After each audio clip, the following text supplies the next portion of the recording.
My name is Maria, and I'm a 30-year-old housewife. As my husband Jack works hard, I decided to support him from home, and we have been married for 5 years now. We don't have children, but we are living happy life together. One day, while I was doing housework, I suddenly received a WhatsApp message from Jack. I wonder what he wants to say and see one short sentence. I love you so much. When we were dating or early in our marriage for about 6 months, he used to express his love for me. But after 5 years, this has disappeared. Therefore, I'm more surprised than happy to receive such a message.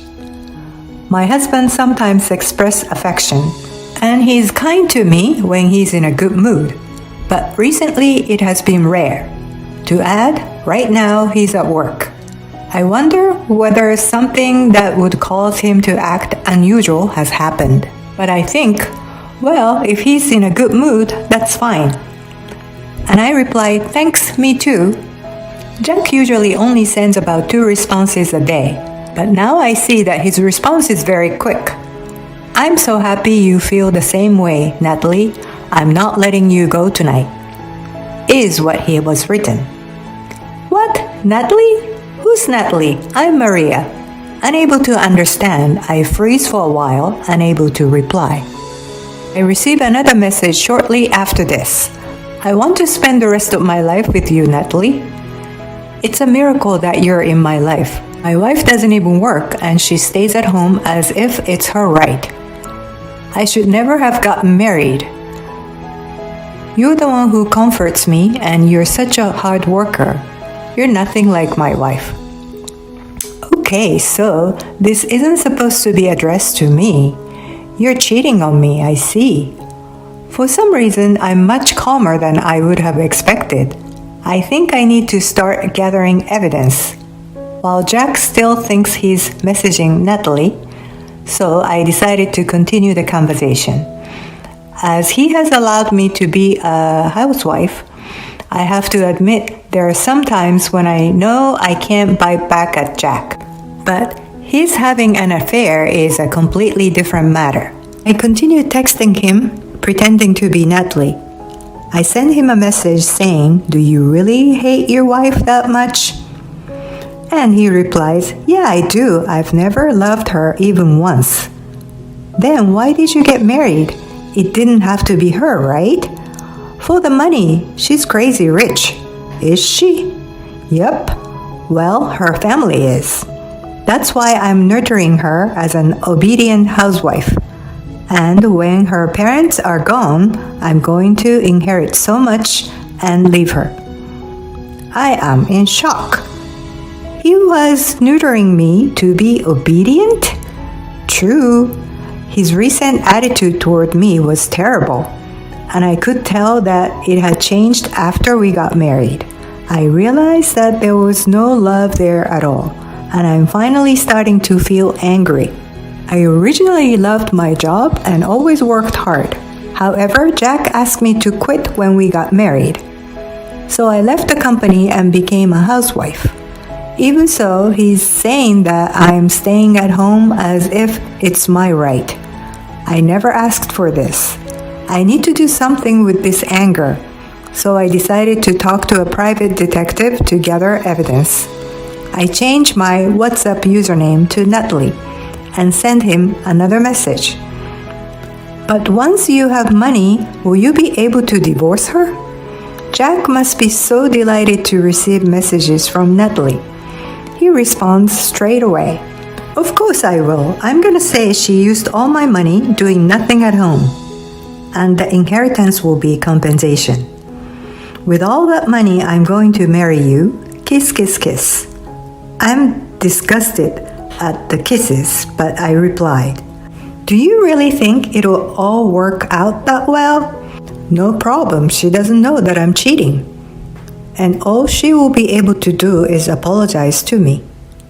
So, do you have the divorce paper ready or something? I actually already signed everything.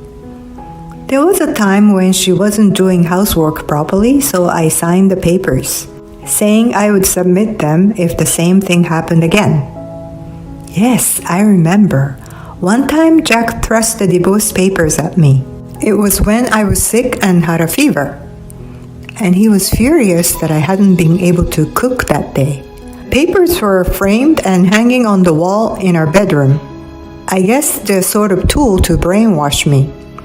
True, since then, I didn't think I've ever cut the corners with the housework, however sick I feel. I feel sorry for myself, understanding that I was acting in exactly the way that Jack wanted me to. But this means, if Jack has signed everything, I can use the divorce papers whenever I want. This makes me feel much better. I have to let him know he's going to regret it if he continues to make fun of me like this. I start to get quite excited, and I enjoy messaging my husband, pretending to be his lover.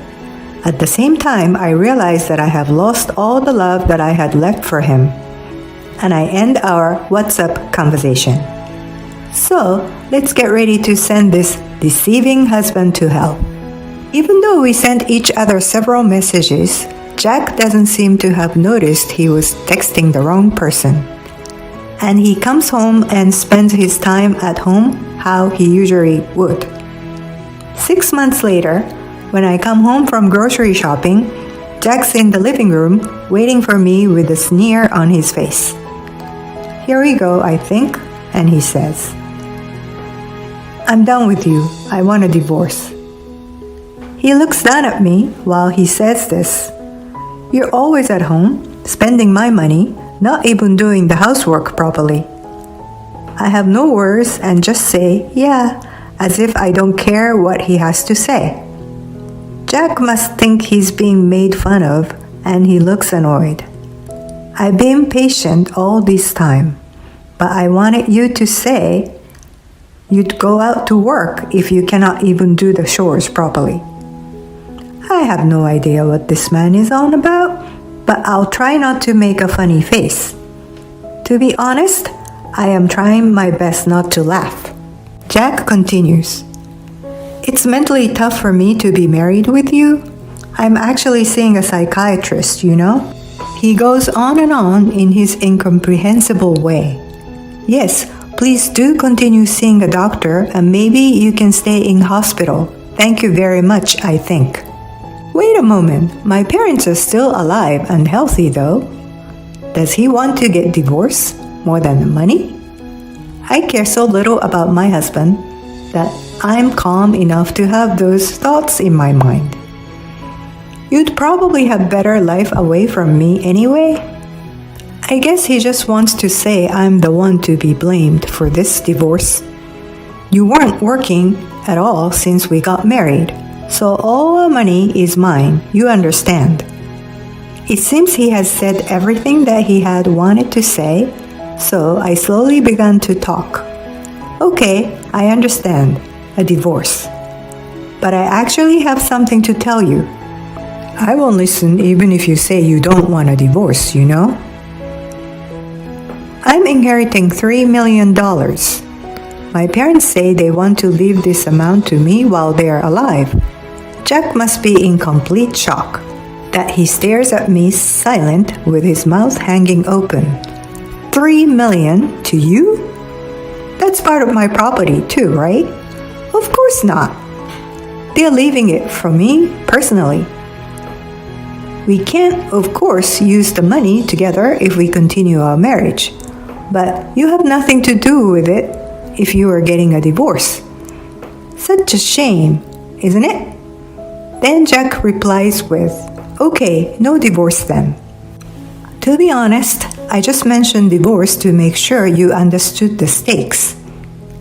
He must be crazy. It's so obvious that he only cares about the money. If he's going to change his attitude the moment that I mention $3 million, he's just so stupid. "Oh, did you? Thanks so much." "No problem. But I'm afraid we're already divorced," I say. And Jack is so shocked that he says, "Huh?" in a funny voice. I never knew he could make such a noise. It's the first time I'm hearing sound even after 5 years of marriage. I've already submitted the divorce papers. The ones that you kept in the bedroom, I signed them and everything. Hearing this, Jack goes to check on the frame in our room. They're gone. Where are they? As I said, I've submitted them. This man really doesn't understand a thing, does he? You don't want to be with me. You want to be with Natalie, right? With this, Jack is clearly panicking. I tell him about the WhatsApp conversation that we had, and it seems he hadn't realized at all and start checking his phone. He's turning blue. I do my best, trying not to laugh. It's difficult to say which day I had a harder time trying not to laugh, today or our relative's memorial service. Thanks to you not realizing you'd messaged me instead, I was able to gather so much evidence. I thought you were having an affair with just Natalie, but I found out you actually seeing so many other girls. Jack was not only seeing Natalie, but he was in a relationship with many others too, and one of them was a friend of mine. I found out after speaking with the detective that Jack was seeing a close friend of mine as well. I later asked this friend if this was true, and she told me that Jack started flirting with her at our wedding. I was lost for words at this. I looked at Jack's and see he's trying to come up with some kind of excuse. But it's too late. There's nothing he can do. The divorce is fixed already. I've already reached out to all your lovers. I see that some of them are married. So let's see how much they'll request you to pay, shall we? With this, Jack, who's already in blue in the face, turns even paler. You think I have that kind of money? This is unbelievable. True, I told your company too. So I guess you'll be losing even more money. Of course, I reached out to Jack's company as well. He was having an affair with some of the girls at the office too. So they have a right to know. Well, even if you lose all your money, I guess you get to spend the rest of your life with at least one of those girls. So you'll be happy, won't you? With this, I left the house. I can confidently say that I have no regrets and no feeling toward Jack anymore. Later, I found out that Jack is fired. Some of his lovers were married, as I said, and he is having to pay their husbands a compensation too. He cannot make all the payments with just one job. So in addition to find a new workplace, he's working part-time late at night. It's all his own fault, so I actually think he should be having a harder time than this as punishment. After the divorce, I returned to the company that I previously worked in. I am loving my job and working as hard as ever. However, I haven't worked in 5 years, so I think myself as a beginner, and I'm hoping to learn from my colleagues. 5 years with my ex-husband made me realize that marriage is not everything. So I hope to be able to tell the right man apart if there is a next time. But for now, I'm putting my all into my work.